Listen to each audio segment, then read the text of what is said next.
નમસ્તે વિદ્યાર્થી મિત્રો, ધોરણ 7 વિજ્ઞાનની પ્રશ્ન બેંક છે આપણે લઈને આવ્યા છીએ. તેમાં તમે જોઈ શકો છો કે 25 માર્કનું પેપર છે.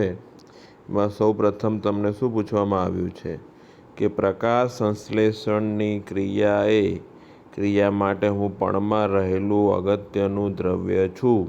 તેનો જવાબ શું આવશે? ક્લોરોફિલ આવશે. હું બીજી વનસ્પતિ દ્વારા બનાવેલ ખોરાક પર નભું છું. તેનો જવાબ આવશે પરોપજીવી.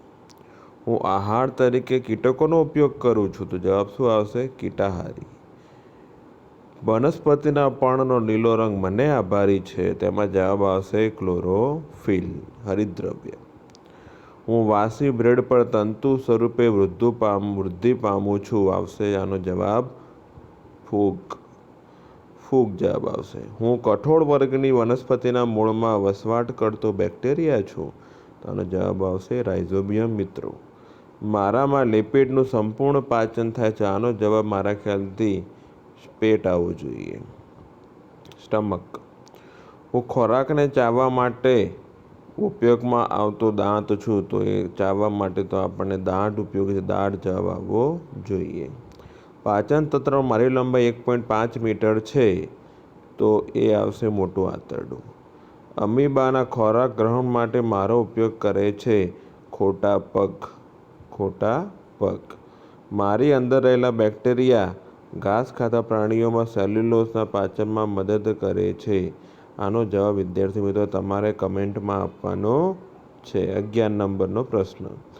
મારો ઉપયોગ માનવ શરીરનું તાપમાન માપવા માટે થાય છે થર્મોમીટર. હું દિવસ દરમિયાન જમીનથી સમુદ્ર તરફ વહેતી લહેર છું. જમીનથી સમુદ્ર તરફ. તો જુઓ વિદ્યાર્થીઓ, જમીનથી સમુદ્ર તરફ આવે તો એનો જવાબ છે એ મારા ખ્યાલથી સી બ્રિજ આવવો જોઈએ. બરાબર, સી બ્રિજ. એકબીજાના સંપર્કમાં ના હોય તેવા પદાર્થોમાં ઉષ્મા પ્રસરણ માટે હું જવાબદાર છું. રેડિયેશન. હું બોરાને લાલ બનાવું છું. તો એસિડ આવવો જોઈએ.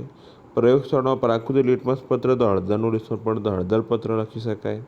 હું દહીંમાં રહેલો એસિડ છું. લેક્ટિક એસિડ જવાબ આવે. હું એસિડિક કે બેઝિક પદાર્થ નથી. તો તટસ્થ પદાર્થો, ન્યુટ્રલ પદાર્થોનો જવાબ આવવો જોઈએ. પછી વર્ગીકૃત કરવાનું છે વિદ્યાર્થી મિત્રો કે લીમડાનું ઝાડ તો એ સ્વયંપોષીમાં આવશે. અમરવેલ તો એ પરોપજીવીમાં આવશે. લાઇકેન તો આના મારા ખ્યાલથી સહજીવનમાં આવવું જોઈએ. મશરૂમ તો મૃતોપજીવીમાં આવશે. કળશપર્ણ તો કીટાહારીમાં આવવું જોઈએ. બરાબર. પછી આ જે તમે આગળ પણ છે એનું સોલ્યુશન છે એ તમે કરી શકો છો. પછી એની પછી વૈજ્ઞાનિક કારણો આપ્યા છે. પછી પ્રશ્નોના જવાબ આપવાનું કીધું છે. તો આ પણ તમે સરળતાથી પ્રશ્નોના ઉત્તર છે એ લખી શકો છો. આ પેપર ખાસ કામનું છે વિદ્યાર્થી મિત્રો. આના પછીની જે ભવિષ્યમાં 6 માસની પરીક્ષા આવશે એની તૈયારી માટે તમે આનો સારો એવો ઉપયોગ કરી શકો છો. તો આગળ ફરી એક વિડીયો લઈને આવીશું વિદ્યાર્થી મિત્રો. વધુને વધુ લાઈક કરો, વધુને વધુ શેર કરો. આભાર વિદ્યાર્થી મિત્રો.